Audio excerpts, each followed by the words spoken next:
Now we're going to continue our pre-Inter-Korean summit coverage with part 3 of our special reports on the varying perspectives from the major players in the region. Today, the focus is going to be on China, Pyongyang's longtime ally, to get a clearer idea about what the expectations are in Beijing. Shin Se-min reports. North Korea and China have a long history together.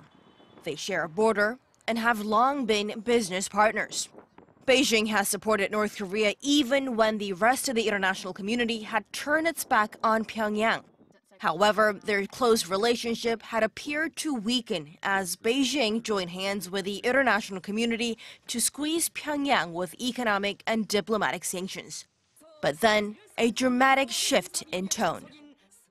North Korean leader Kim Jong-un's first official foreign trip was here to Beijing, meeting with China's Xi Jinping.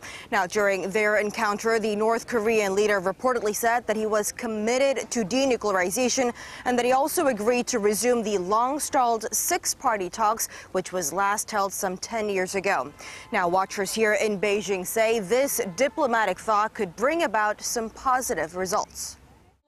And one of those results is an expanded role for Beijing. The North Korean leader's surprise trip patched things up with China. We know that Kim had briefed the Chinese president of his plan, and that gesture earned the North Korean regime the full support of China when dealing with other countries. With better relations between the two sides, China will be able to play a bigger role in helping and guiding North Korea to the path of ultimate denuclearization. What China wants is to avoid a war in the region, something both South and North Korea want as much as the international community. And as to what needs to be done to keep up this improved sentiment in the region and eventually lead to the ultimate goal of denuclearizing the Korean Peninsula, some experts say that neighboring countries should play a bigger role.